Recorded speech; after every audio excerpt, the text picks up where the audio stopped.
So good afternoon. No, it's still good morning, dear. It's 12. It's not 12 now. Okay, it's good morning, dear. So let's begin with Bohr's theory, beta. Put down the heading Bohr's theory.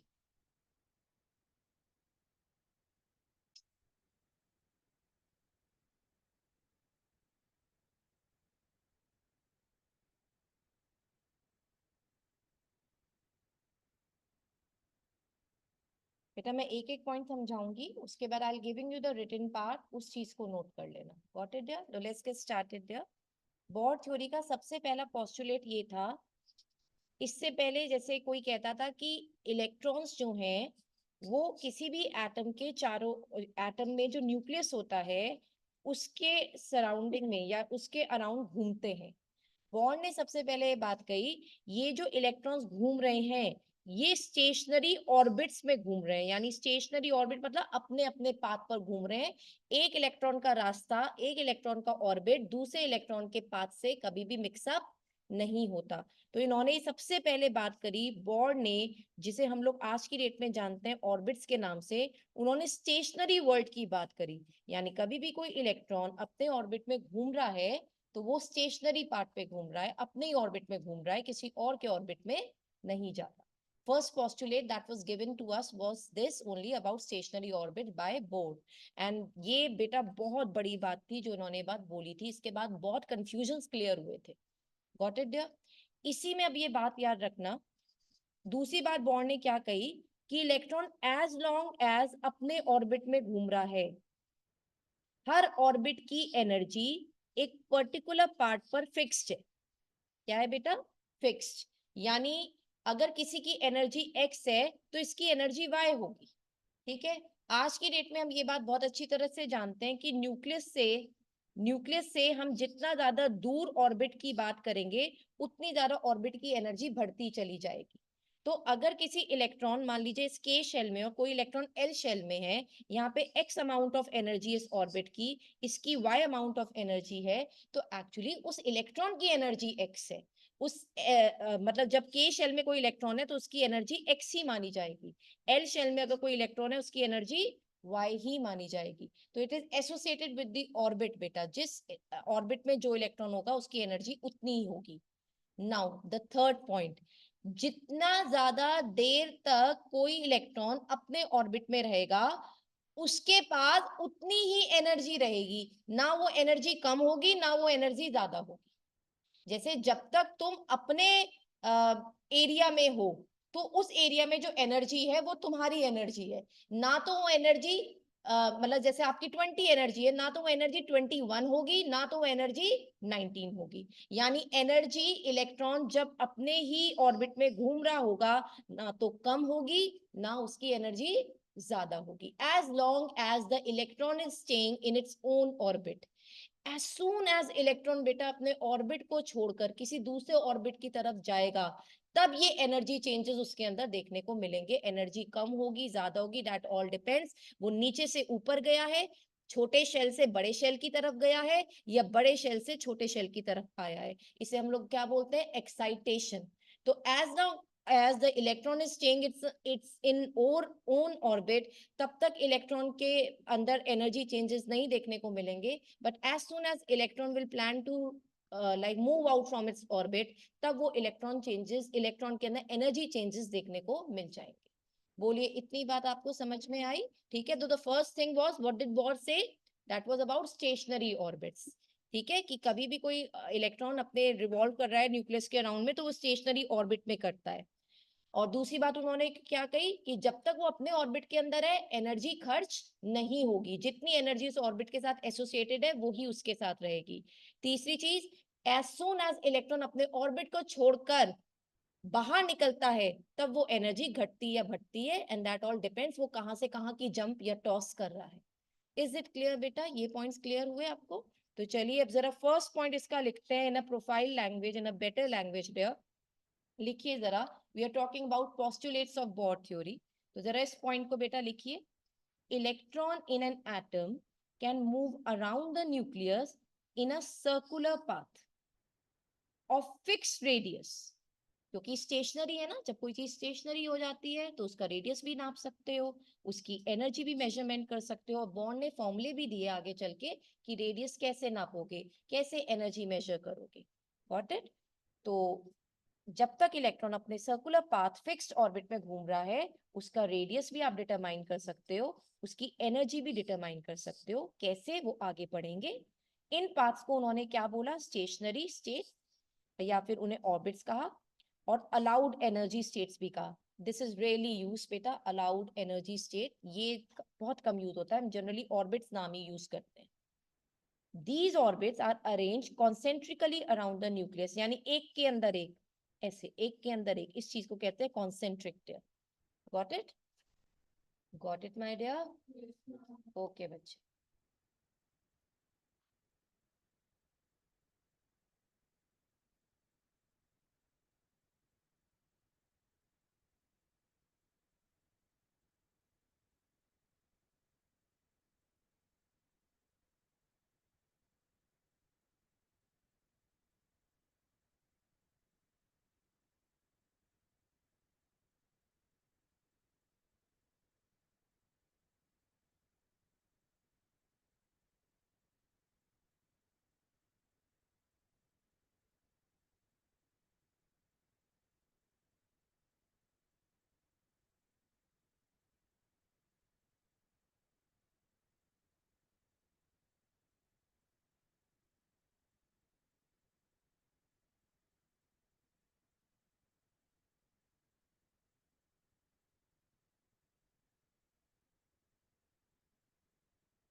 May I move on to the second point, everyone?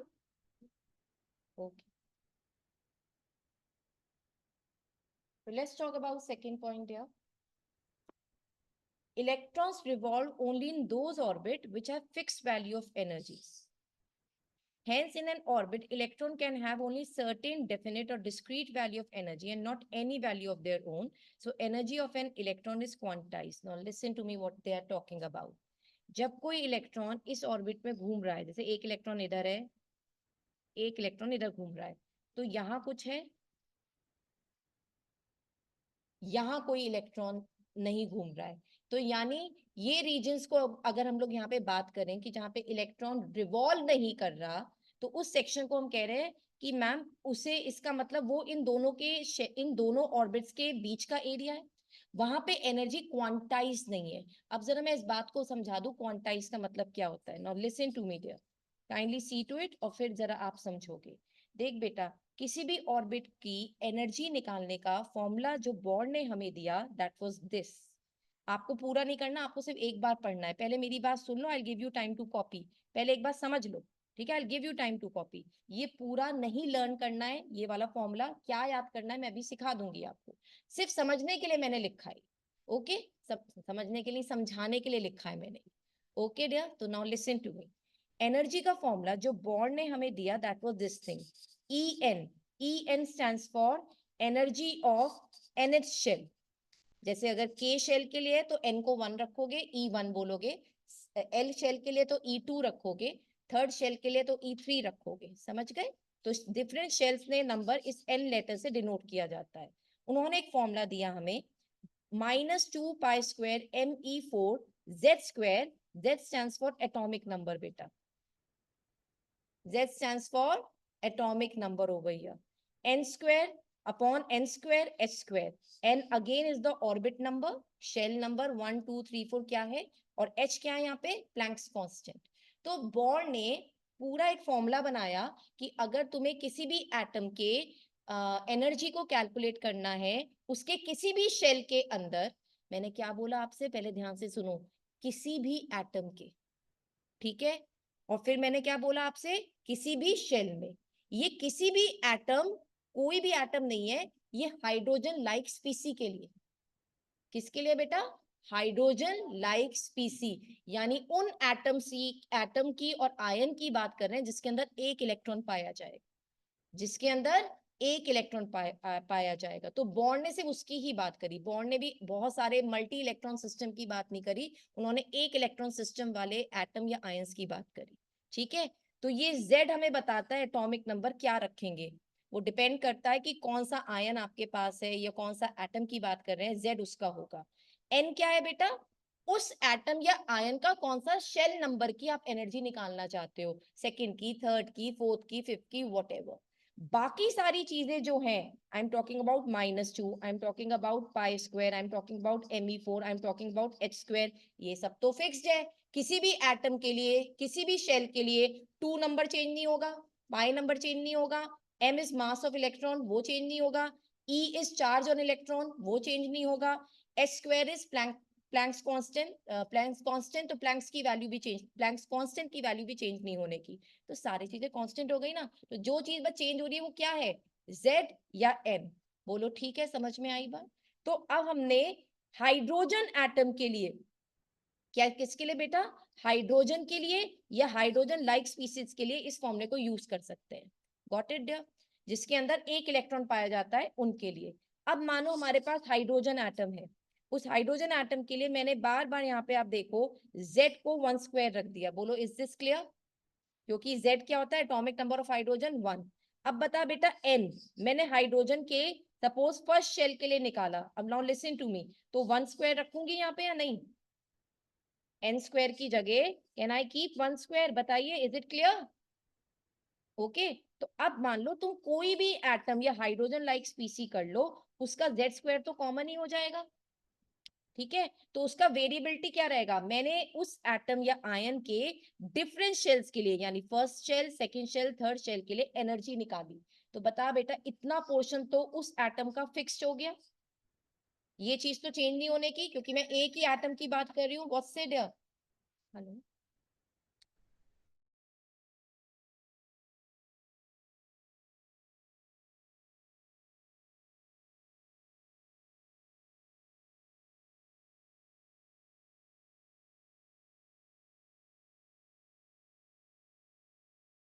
Okay dear, so now next is, ये चीजें तो fixed है, -2 pi square Me4 upon S square Z square, किसी भी ion और उसके लिए, जिसके लिए भी आप मेजर कर रहे हो, उसके डिफरेंशियल्स के लिए चेंज होगा तो क्या होगा डिफरेंशियल में? N स्क्वायर की वैल्यू।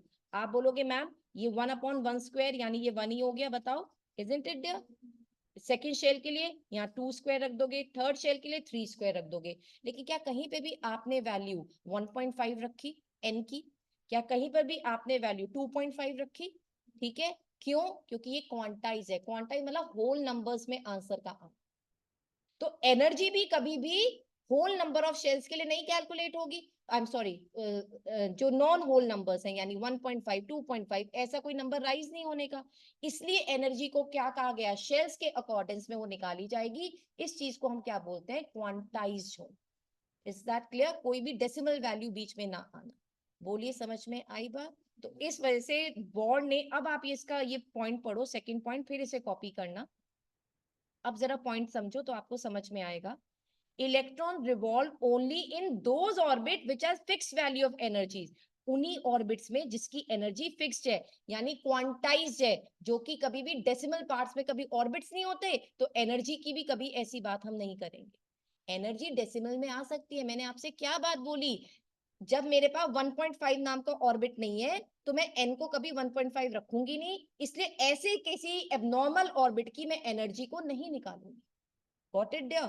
फिर उन्होंने कहा hence in an atom electron can have only certain definite और डिस्क्रीट वैल्यू ऑफ एनर्जी। तो डेफिनेट एनर्जी निकल के आएगी पर्टिकुलर ऑर्बिट के अंदर जो फिक्स्ड होगी।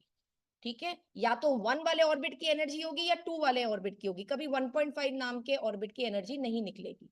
दूसरी बात, and not any value of their own, so energy of an electron is quantized। इस चीज को हम बोलते हैं quantization. Is that clear?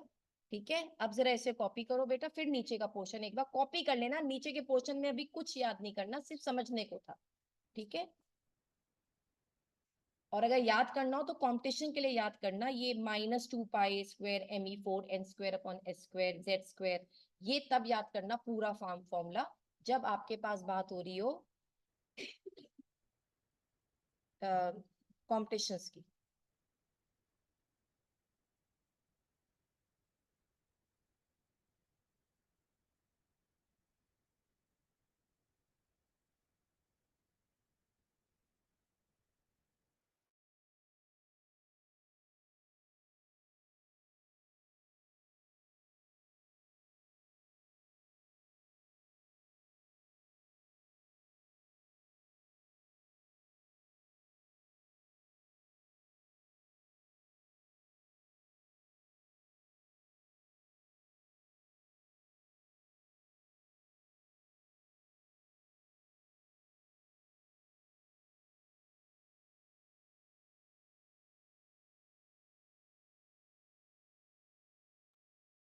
Everyone has copied the first part बेटा, कर लो कर लो। तो बोर की क्या क्या हमने बातें पढ़ी, देखो मैं फिर से रिवाइज कराती हूँ। जब तक इलेक्ट्रॉन अपने, पहले तो ये बात कही कि इलेक्ट्रॉन फिक्स्ड ऑर्बिट या फिक्स्ड एनर्जी शेल्स या फिक्स्ड या स्टेशनरी ऑर्बिट्स के अंदर घूमता है, वो दूसरे ऑर्बिट को के अंदर कभी भी अपने आप को मिक्स नहीं करेगा, कोई इलेक्ट्रॉन दूसरे के घर के अंदर नहीं जाएगा। सिंपल बात ये है, जब तक अपने घर के अंदर है तो उसकी एक एनर्जी फिक्स्ड है और वो क्वांटाइज्ड है, जो अभी हमने निकाली, ठीक है। दूसरी बात उन्होंने कही, जितनी देर वो रहेगा अपने ऑर्बिट के अंदर उतनी एनर्जी के साथ रहेगा, मगर जैसे ही वो जंप करना शुरू करेगा higher to lower, lower to higher, तो उसकी एनर्जी में चेंजेस देखने को मिलेंगे। Got it dear? और फिर मैंने आपको एक क्वांटाइज शब्द का मतलब बताया। क्वांटाइज मतलब एक फिक्स वैल्यूज का होना। जैसे अगर 1 वाले ऑर्बिट की है तो 1 अमाउंट पे ही एनर्जी आएगी, 2 के लिए 2 के लिए आएगी, कभी 1.5 के लिए नहीं निकल कर आएगी, तो इन्हें हम लोग क्या बोलते हैं, क्वांटाइज्ड होना।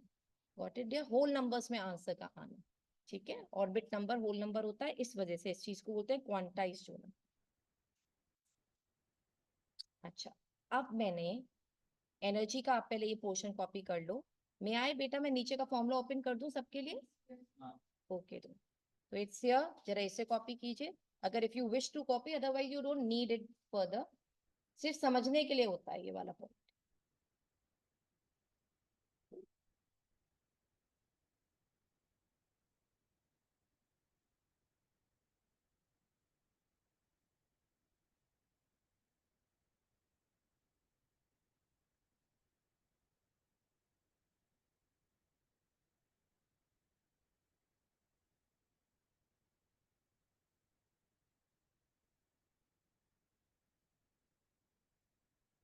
कर लिया बेटा?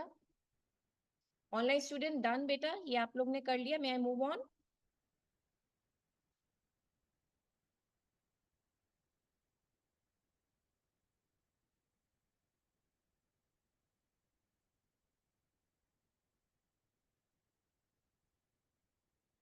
Okay dear, okay Ojaswini, I am waiting for a minute बेटा, don't worry. Fine Ayushi.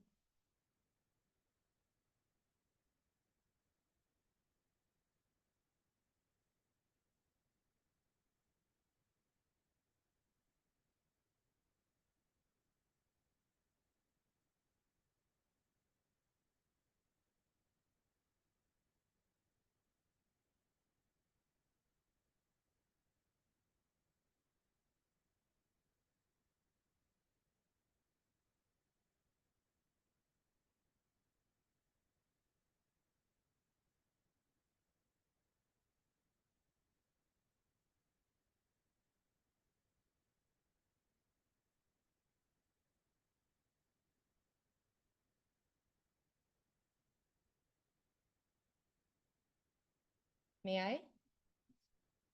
Online student may I now?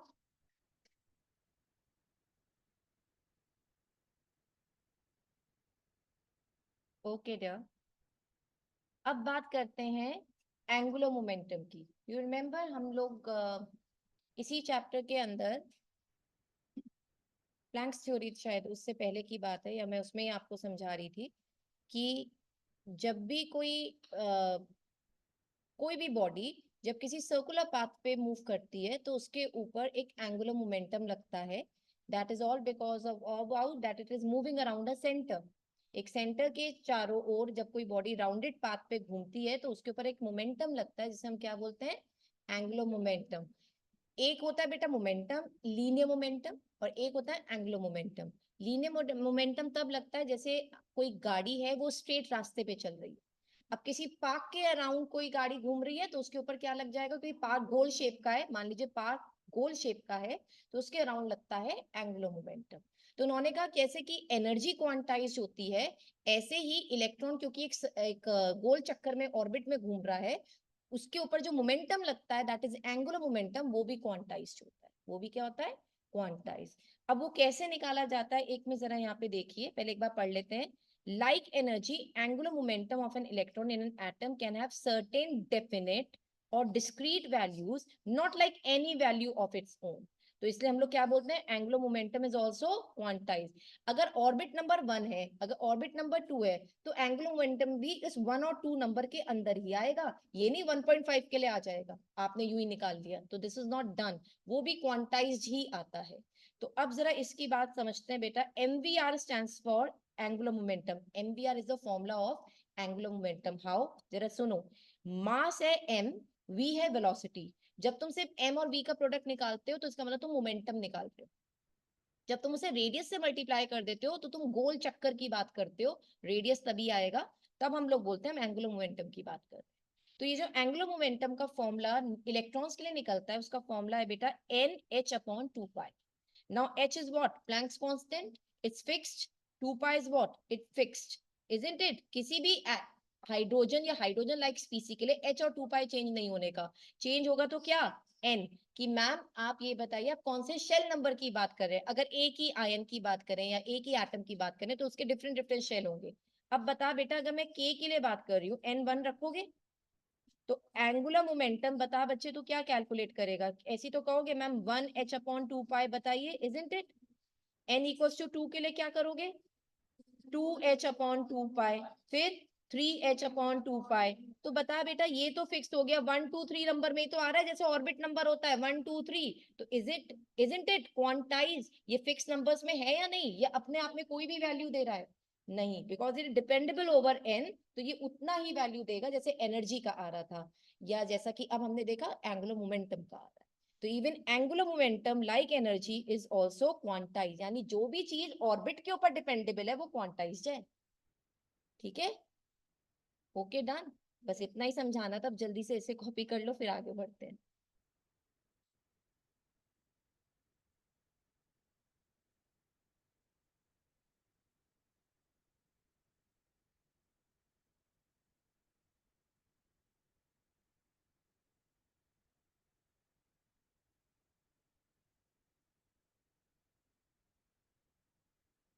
अभी 1 2 3 रख के बेटा मैं और प्रॉपर दिखा दूंगी आपको, पहले आप सिर्फ ये स्टेटमेंट कॉपी करना और फॉर्मूला, सिर्फ स्टेटमेंट और फॉर्मूला कॉपी करना।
डन बेटा, आई hope everyone done till the formula. तो ये जो मैंने बात अभी लिखवाई है, यही बात बस ऐसे लिख दी है। n equals to 1 mvr equals to 1h upon 2 pi, n equals to 2 mvr 2h upon 2 pi, and so on there. Or mvr equals to 3h upon 2 pi. Angular momentum of an electron in an it is an integral multiple of h upon 2 pi. Can I say that? 1 आ गया, 2 आ गया, 3 आ गया। aren't they multiples of each other? 1 1 जा 1, 1 2 जा 2, 1 3 जा 3 and so on। तो इससे इन्होंने ऐसी लाइन यूज आ जाती है। ये स्टेटमेंट आपको हर बुक में लिखी मिलेगी। तो टू एक्सप्लेन यू दैट मैंने इसलिए ऐसे लिखा। Is that clear? जल्दी से ऐसे कर लीजिए, फिर नेक्स्ट पॉइंट पे आते हैं।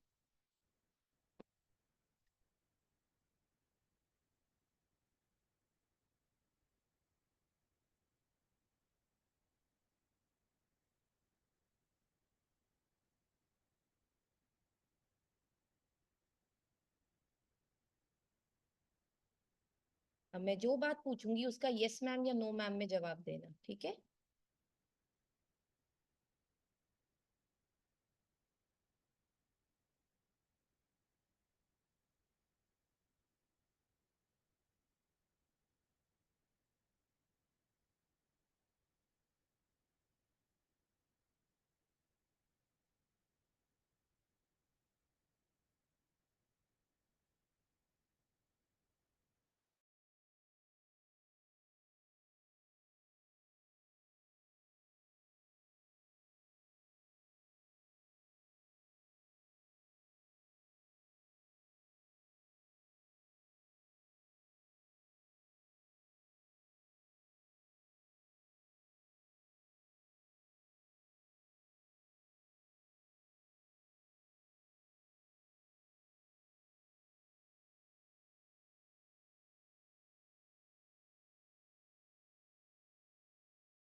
Online student, I am so sorry for holding you here. बेटा थोड़ा सा चेंज आया है अभी कल कल के लिए, क्योंकि 11th ज्यादा नहीं बेटा, हम 9:30 से अपनी क्लास रखेंगे। 9:30 टू 10:30, 10:30 टू 11:30 तक क्लास रखेंगे। Online student, are you getting me? 9:30 to 10:30, 10:30 to 11:30 तक क्लास रखेंगे। Is it fine with each and every one of you? बेटा यहाँ आज कुछ बच्चों की प्रॉब्लम आई, तो प्लीज आप बताइए, is it fine with each and every one of you? 9:30 to 10:30, 10:30 to 11:30। What say बच्चे? ऑनलाइन स्टूडेंट काइंडली आंसर बच्चे।